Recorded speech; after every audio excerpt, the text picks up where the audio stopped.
Votre attention s'il vous plaît. Cet élément est en français. Contactez-nous pour savoir s'il est aussi disponible en la langue de votre préférence. Veuillez aussi noter qu'il est en audio uniquement, dépourvu de ce fait d'image originaire. Présent.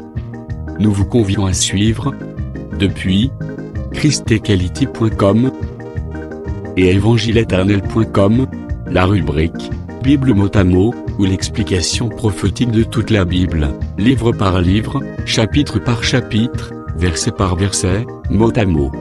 Elle est présentée aujourd'hui par le prophète Jean Bosco Mbombi, ministre de l'Évangile éternel. Recherchez-vous les enseignements du prophète Jean Bosco Mbombi, allez sur christequality.com ou sur evangileeternel.com/jbmbombi.html. Les enseignements sont disponibles en texte, audio et vidéo. Surtout, ne partez point sans souscrire à l'une de nos chaînes YouTube qui correspond à votre version linguistique. Souscrivez s'il vous plaît. Bonne édification au nom de notre commun Seigneur et Dieu Jésus-Christ. Amen. Gloire soit rendue au Seigneur Jésus-Christ, le Dieu créateur, pour notre enseignement sur le livre d'Apocalypse. Nous sommes dans notre étude de la Bible mot à mot, où nous sommes en train d'expliquer le livre d'Apocalypse. Nous sommes arrivés au 4e verset. Là, je prends Apocalypse 4, verset 8. Je lis au nom du Seigneur Jésus-Christ. Apocalypse chapitre 4, verset 8. Les 4 êtres vivants ont chacun 6 ailes. Ils sont remplis d'yeux tout autour et au-dedans. Ils ne cessent de dire jour et nuit, Saint, Saint, Saint, est le Seigneur Dieu, le Tout-Puissant, qui était, qui est et qui vient. Gloire au Seigneur. On nous parle que les 4 êtres vivants avaient chacun 6 ailes. Mais lorsque nous allons dans les livres d'Ésaïe, faisons une étude comparée avec Ésaïe 6, 1 à 3. Ésaïe chapitre 6, 1 à 3.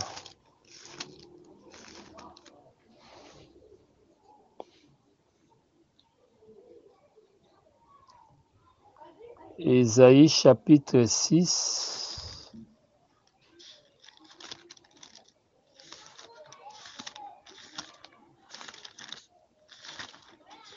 un à 3.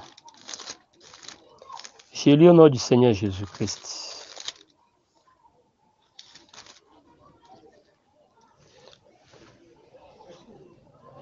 L'année de la mort du roi Osias, j'ai vu le Seigneur assis sur un trône très élevé, et les pans de sa robe remplissaient les temples.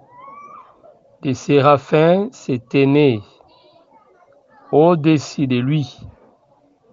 Ils avaient chacun 6 ailes, des dont ils se couvraient la face, des dont ils se servaient pour se couvrir les pieds, et deux dont ils se servaient pour voler. Ils criaient l'un à l'autre et disaient, Saint, Saint, Saint est l'Éternel des armées, toute la terre est pleine de sa gloire. Merci. Alors, remarquez ici, Ésaïe présente 4. Il présente aussi 6 ailes. Mais au contraire, quand vous allez avec Ézéchiel, vous allez trouver dans le chapitre 1er, Ézéchiel présente ces animaux avec 4 ailes. C'est là où nous disons que chaque prophète voyait selon sa dimension. C'est ça. Alors, quand on parle sur les ailes, nous disons que les ailes sont utiles pour s'envoler. Donc l'être vivant s'est déplacé par les ailes. C'est là où nous disons que l'être vivant, expliqué comme étant le Seigneur Jésus-Christ, nous disons aussi que les ailes qui lui permettent de s'envoler représentaient premièrement l'esprit. Je vais arriver. Et secondement, je dis, ça représente aussi les serviteurs, puisque c'est l'esprit qui conduit. C'est ça. À la loi au témoignage, lorsque nous lisons la Bible, quelque part, il est dit, Élie était pris par l'esprit. Vous voyez, c'est ça. Nous voyons aussi l'esprit conduire les saints. Ceux qui sont conduits par l'esprit sont fils de Dieu. Israël conduit par la nuée dans le désert, c'est-à-dire Israël était conduit par l'esprit. Donc quand les ailes conduisent les êtres vivants, nous disons que les ailes étaient aussi l'expression de l'esprit. Mais quand nous descendons, nous expliquons les ailes comme étant les serviteurs. Pourquoi? Puisque l'esprit agit dans les serviteurs. Quand nous expliquons les ailes comme étant les serviteurs, nous le distinguons de l'esprit, puisque nous disons que l'esprit est regardé comme étant les yeux en question qu'on trouvait dans l'être vivant. Voyez. Mais quelque part là-bas, vous allez voir Ézéchiel dit que l'esprit de ces êtres était dans les roues. C'est là où nous disons que Ézéchiel présente, je vais lire le livre d'Ézéchiel chapitre 1er. Suivez-moi attentivement. Ézéchiel chapitre 1er. Je prends le verset 7. Ézéchiel 1, verset 7. Il est écrit, leurs pieds, commençons même par le verset 4. J'ai regardé et voici, il vint du septentrion un vent impétueux, une grosse nuée et une gerbe de feu qui répandait de tous côtés une lumière éclatante, au centre de laquelle brillait comme de l'airain poli, sortant du milieu des feux. Au centre encore apparaissent 4 animaux dont l'aspect avait une ressemblance humaine. Chacun d'eux avait 4 faces et chacun avait 4 ailes. Leurs pieds, verset 7, étaient droits et la plante de leurs pieds était comme celle des pieds d'un veau. Ils étincelaient comme des l'airain polis.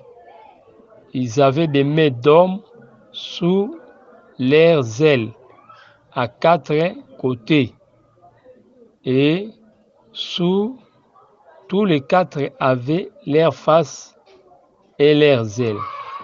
Les ailes étaient jointes l'une à l'autre et ne se tournaient point en marchant, mais chacun marchait droit devant soi. On peut continuer. Là, je prends le verset 14. Et les animaux couraient et revenaient comme la foudre. 19. Quand les animaux marchaient, les roues cheminaient à côté d'eux, et quand les animaux s'élevaient de terre, les roues s'élevaient aussi. Pour terminer, j'ajoute le verset 24. Écoutez ce que déclare l'Écriture. J'entendis le bruit de leurs ailes quand ils marchaient, pareil au bruit des grosses eaux ou à la voix du Tout-Puissant. C'était un bruit tumultueux comme celui d'une armée quand ils s'arrêtaient, ils laissaient tomber leurs ailes. Merci. Vous voyez que pour agir, l'être utilise les ailes. Quand l'aile est déployée, il est en action. Mais lorsqu'il s'arrêtait, il faisait tomber ça. C'est là où nous disons que les ailes représentent aussi les hommes de Dieu. C'est pour remarquer que l'être vivant avait les ailes, mais Ézéchiel va présenter aussi les bras, les roues et les pieds. Voyez, c'est-à-dire l'être agissait pour agir, pour marcher. L'être agissait par les ailes, par les bras, par les roues et par les pieds. Or, si nous examinons minutieusement la pensée sur les 4 êtres vivants, quand il utilise les ailes, là, il manifeste la nature de l'aigle.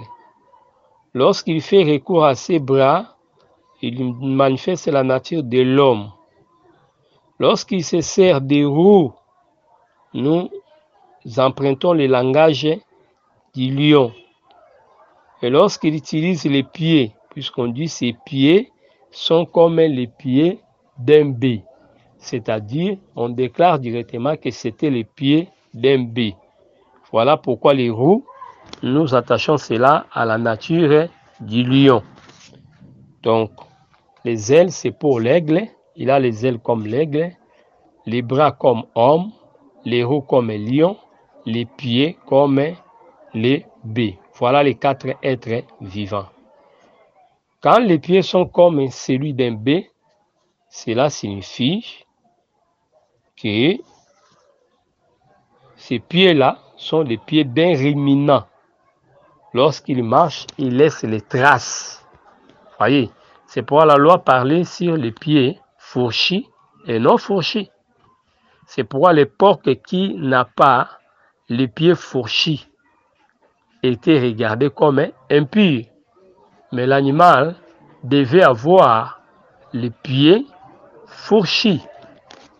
C'est-à-dire, les animaux qui ont les pieds fourchis sont des animaux, lorsqu'ils marchent, ils laissent les traces. C'est que Jésus qui a marché et qui nous a laissé des traces, c'est-à-dire il était un animal aux pieds fourchis. C'est très très important. Alors, lorsqu'on considère les ailes, nous disons ce sont des serviteurs. Les ailes sont des serviteurs. Nous prenons la pensée d'Exode chapitre 19. Le verset 4. Exode 19, verset 4, l'Écriture déclare: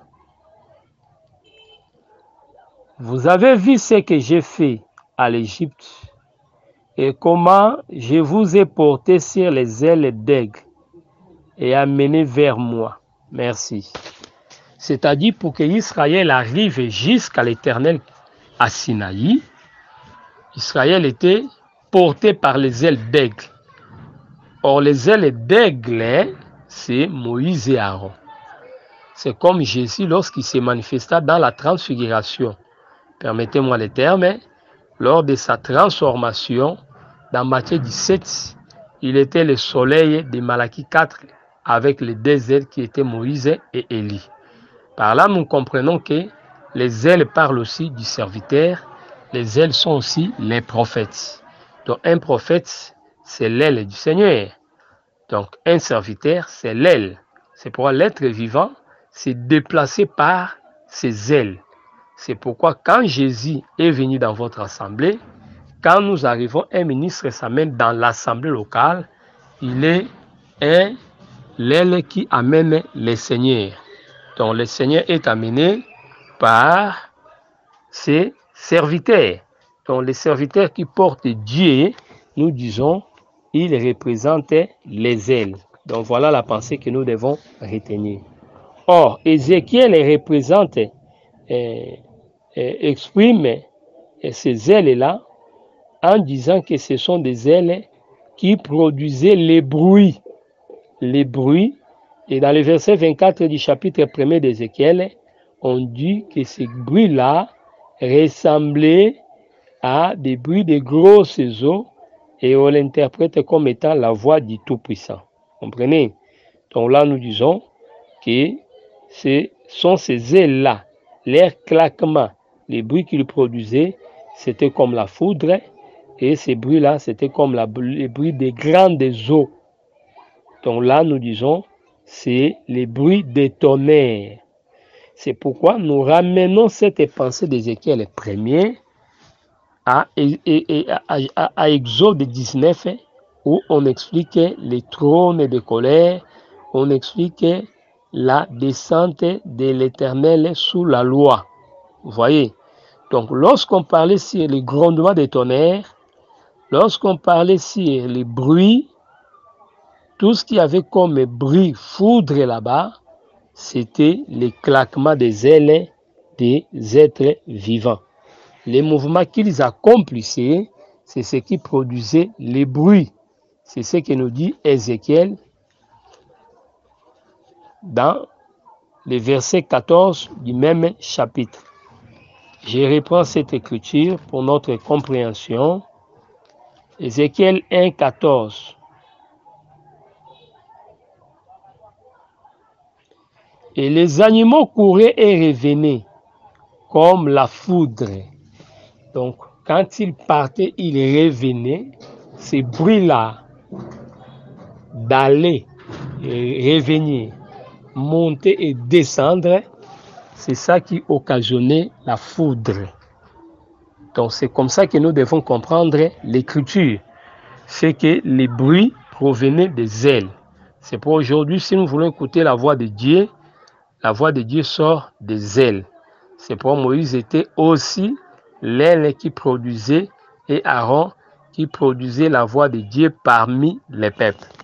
Donc là, nous disons que les 4 êtres vivants, ils avaient les ailes. Ces ailes-là parlaient aussi de l'esprit, parlaient aussi des serviteurs. Voilà la compréhension que nous gardons sur les ailes des êtres vivants.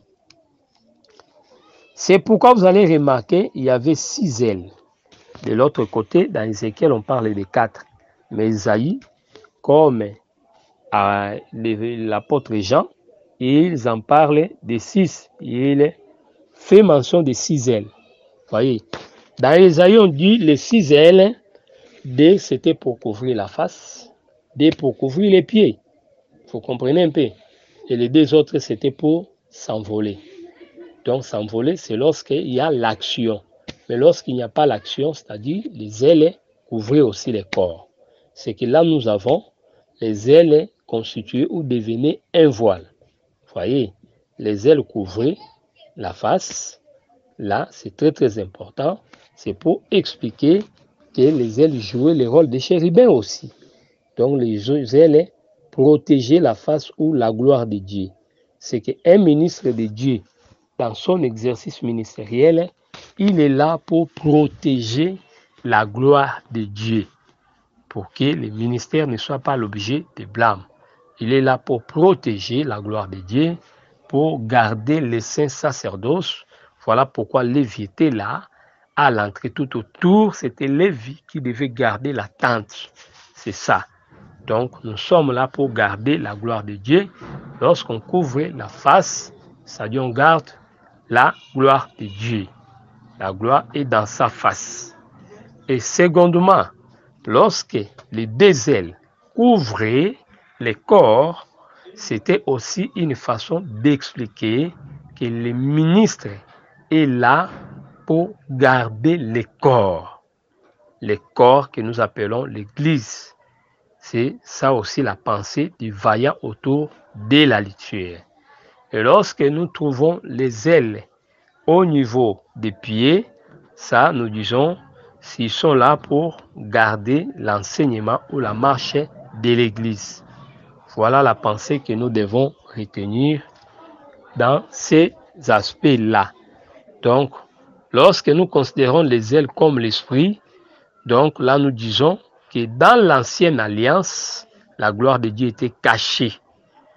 Donc, les serviteurs cachaient la gloire de Dieu. Là, nous prenons la pensée de l'ombre.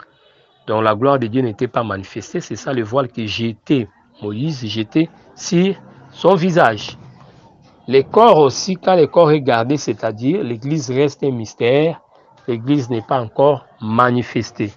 Et de l'autre côté, lorsque les pieds sont gardés, c'est-à-dire l'enseignement n'est pas révélé ou le peuple n'a pas encore commencé la marche, puisque la marche commence après la mort du Seigneur, après la Pâque. Donc là, la marche n'a pas encore commencé. Donc voilà un peu la pensée dans l'ombre et la pensée aujourd'hui. Aujourd'hui, nous avons expliqué par rapport à ce que doit faire un ministre dans l'exercice ministériel. Voilà un peu ce qui concerne les ailes en question. L'Écriture ajoute encore, les 4 êtres vivants avaient chacun 6 ailes. Nous avons expliqué ça. Mais de l'autre côté, on parle de 4. Ils sont remplis d'yeux tout autour et au-dedans. Tout autour et au-dedans. Quand on dit tout autour par rapport à dehors, au dehors, à l'intérieur, au-dedans, là, par rapport à l'intérieur. Quand nous parlons des yeux, les yeux parlent de l'esprit. De l'esprit, il faut aller dans la pensée de Zacharie 4, 7.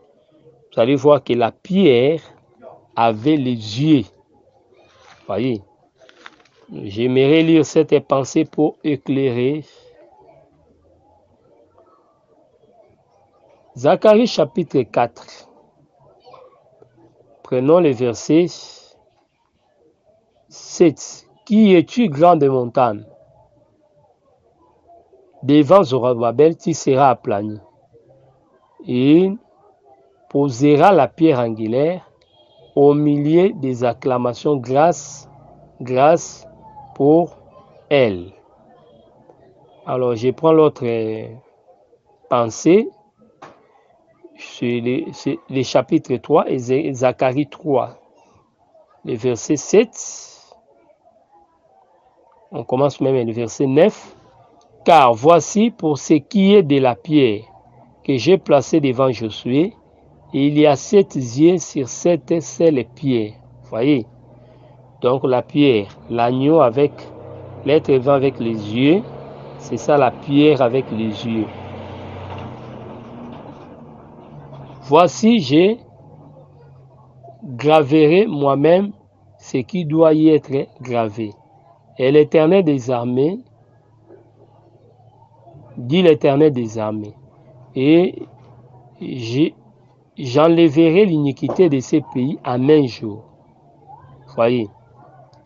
Alors, vous allez voir, on parle sur les yeux. Il y a 7 yeux. Quand nous allons dans Apocalypse 5, verset 5 à 6, là on nous dit que les yeux, les cornes, les yeux comme les cornes, ce sont les 7 esprits de Dieu. Voyez. Donc là, nous voulons dire que l'esprit de Dieu qui sonde ce qui est caché en dedans et qui sonde ce qui est révélé. Donc, ce qui est à la portée des hommes, c'est ce qui est à l'extérieur. Ce qui est en dedans, c'est ce qui n'est pas à la portée de l'homme. Donc, voilà ce que nous devons comprendre. Quand les yeux sont à l'extérieur, c'est par rapport à la portée humaine. Quand les yeux sont à l'intérieur, c'est ce qui est profond que l'homme ne peut pas atteindre. C'est là où la Bible dit les choses que l'homme n'a point vues. Mais nous connaissons ces choses par l'esprit. 1 Corinthiens 2, on commence par le verset 10. Voyez, c'est par l'esprit que nous connaissons ces choses jusqu'au verset 16. Donc là, les yeux de dedans, sont les yeux qui sondent les profondeurs. C'est l'Esprit de Dieu qui sonde les profondeurs. Merci beaucoup. Tout autour et au-dedans, il ne cessait de dire jour et nuit, Saint, Saint, Saint est le Seigneur et Dieu puissant, qui y était, qui est et qui vient. Vous voyez? Donc ici, on présente que ces êtres-là adorés. Ces êtres-là adorés. Or, les êtres-là en question, nous disons, il parlait aussi du Seigneur qui est serviteur.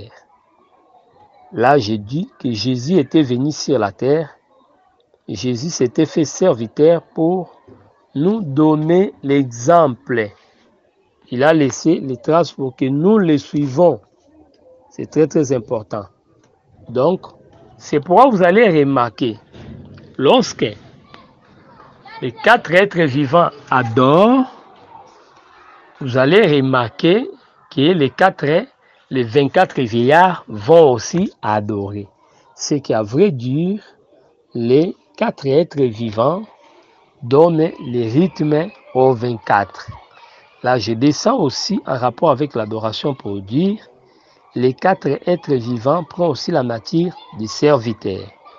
Puisque quand nous considérons la pensée des 4 lépreux, nous dirons les 4 lépreux hors le camp, c'est ça, Jésus hors le camp.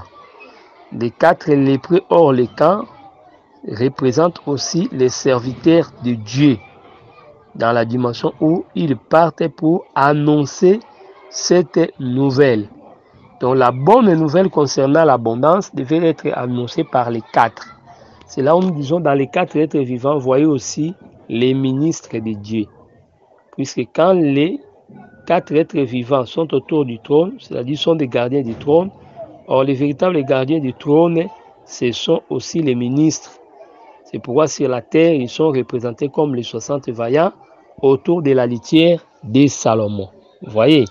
Donc là, nous disons que les 4 êtres vivants représentent aussi les hommes de Dieu.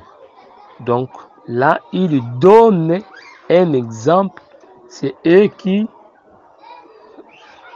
orientent l'adoration. C'est eux qui donnent les passages aux autres. Donc c'est pas eux que les autres emboîtent les pas. Donc ils donnent les rythmes. C'est ça la chose que nous devons retenir. Le peuple a toujours les regards fixés sur ses dirigeants, et ce que font ces dirigeants, c'est ce que va faire les peuples.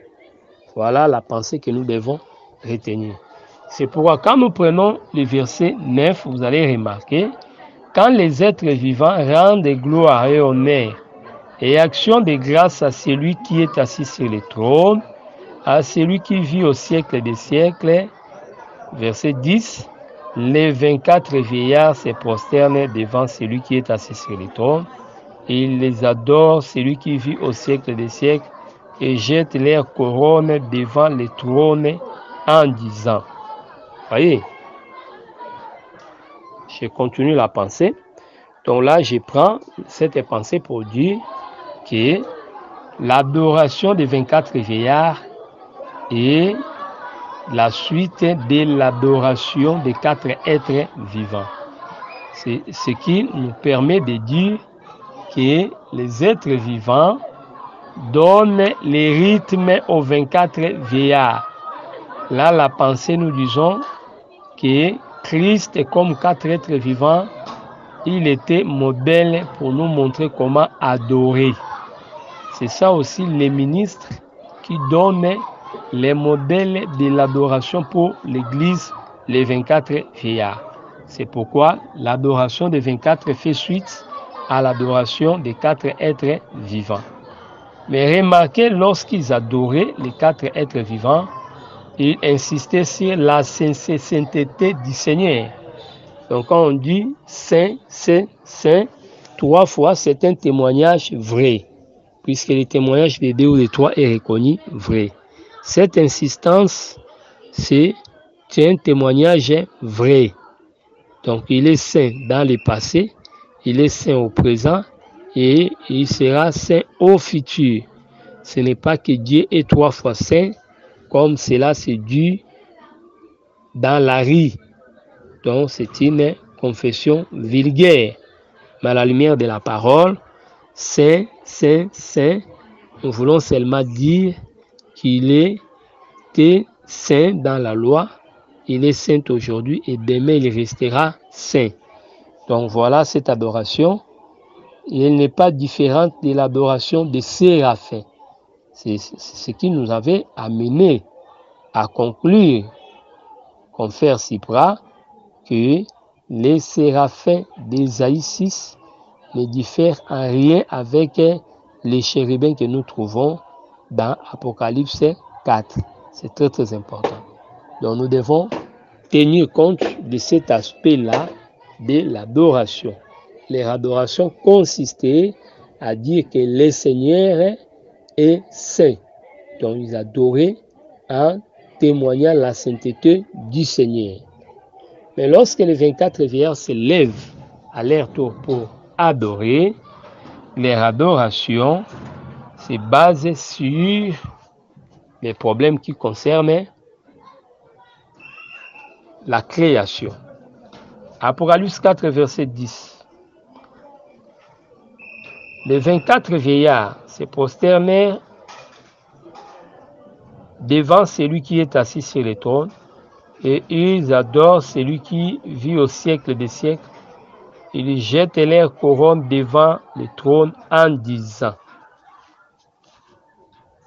Qu'est-ce qu'ils disent? C'est dans le verset 11. Je m'arrête d'abord là, dans ces versets-là, 10. Les 24 vieillards, lorsqu'ils adorent, on dit qu'ils jettent leur couronne. Là, nous disons, ils ont la nature de la femme, puisque l'homme n'adore pas, c'est la femme qui adore. Ils ont la nature de la femme. Quand ils enlèvent la couronne, c'est-à-dire, ils mettent de côté leur gloire. C'est ça, 1 Corinthiens chapitre 11, qui dit que la femme, à cause des anges, doit ouvrir sa tête. Doit ouvrir sa tête. Quand il couvre sa tête, c'est-à-dire, c'est pour honorer. Là, il couvre la gloire qui est la chevelure. Mais ici, ils enlèvent ça.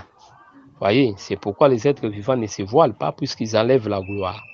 C'est là où nous disons aussi que lorsqu'une femme est rasée, elle ne peut pas se couvrir la tête.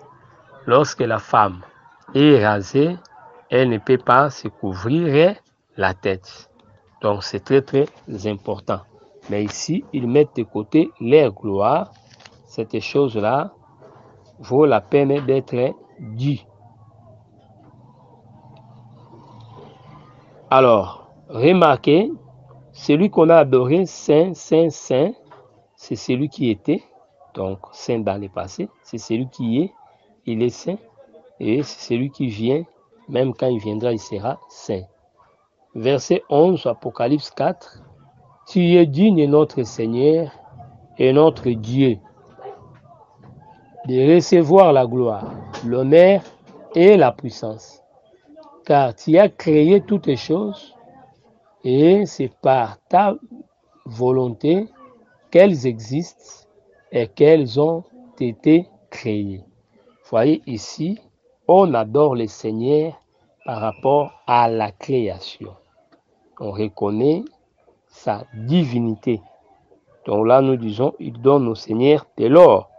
Quand nous considérons les dons appropriés selon Matthieu chapitre B, où le Seigneur récite de l'or, la myrrhe, l'encens et la myrrhe. Donc c'est ça qui résume un peu l'adoration. Donc ici, lorsque on donne, on parle du Seigneur par rapport à ce qu'il a fait, par rapport à la création, nous disons que les mages ou les adorateurs donnent de l'or. Deuxième façon d'adorer le Seigneur, c'est lorsqu'on présente l'encens. Matthieu chapitre 2, on va terminer par là. Matthieu chapitre 2, verset 11. Ils entrèrent dans la maison, virent le petit enfant avec Marie, sa mère, se prosternant et l'adorèrent. Ils ouvrirent ensuite leurs trésors et offrirent en présent de l'or, de l'encens et de la myrrhe. Vous voyez, Lorsqu'il parle du Créateur, il reconnaît sa divinité comme étant le Créateur. On reconnaît cette divinité, c'est-à-dire on lui donne de l'or, mais on le reconnaît ça comment? En le glorifiant, en l'adorant par rapport à ce qu'il a fait. Je répète l'écriture, tu es digne, hein? Notre Seigneur et notre Dieu, de recevoir la gloire, l'honneur et la puissance. Voyez, quand vous prenez les trois choses là, la gloire, l'honneur et la puissance, car tu as créé toutes les choses, vous comprenez? On peut aussi résumer les trois choses, l'encens comme l'or plutôt comme la gloire, l'honneur comme l'encens et la puissance comme la myrrhe. Voyez, mais d'une manière générale, ils avaient donné de l'or puisqu'ils ont adoré les créateurs par rapport à la création, par rapport à ses œuvres. Donc, voilà ce que nous devons retenir. On adore Dieu par rapport à ce qu'il a fait, par rapport à ce qu'il est. Ce qu'il est. Là, nous voyons l'or, nous voyons la divinité. Par rapport à ce qu'il a fait, nous voyons l'encens. Voyez, l'encens, là nous voyons l'œuvre de Dieu. Et par rapport à la résurrection, là nous voyons la myrrhe. On adore le Seigneur par rapport à sa résurrection, à notre restauration. Donc voilà un peu comment est-ce que nous devons comprendre des choses. Et on arrivera à établir la différence avant l'ouverture du livre et après. Ici, c'est l'adoration avant l'ouverture du livre, c'est-à-dire nous sommes dans l'ancienne alliance. Donc voilà comment est-ce que les choses sont présentées et voilà comment est-ce que les choses doivent être comprises. Que le Seigneur vous bénisse. C'était votre frère, le prophète Jean Bosco Mbombi Akanda. Prophète Jean Bosco Mbombi Akanda. Je suis votre frère de l'église des Saints de Massina, quartier 3, avenue Locali numéro 22, Kinshasa, RDC. Nos coordonnées et contacts plus 243 89 541 88 90 plus 243 89 541 88 90. Nous sommes là dans notre site évangile-éternel.com. Faites large diffusion de ces sites, parlez-en aux frères. Notre site est évangile-éternel.com. Oh bien-aimés, faites-nous grâce de suivre nos enseignements. Faites-nous grâce de suivre tout ce que nous déposons pour vous. Soutenez notre site, faites une large diffusion. C'est ici que vous trouverez tous nos enseignements. C'est ici que vous trouverez les autres hommes de Dieu, les autres grâces également. Et mon numéro est là pour toutes les préoccupations. Posez des questions. Nous sommes à votre disposition pour répondre. Que le Seigneur Jésus-Christ vous bénisse. Merci d'avoir suivi ce message et que Jésus-Christ vous bénisse.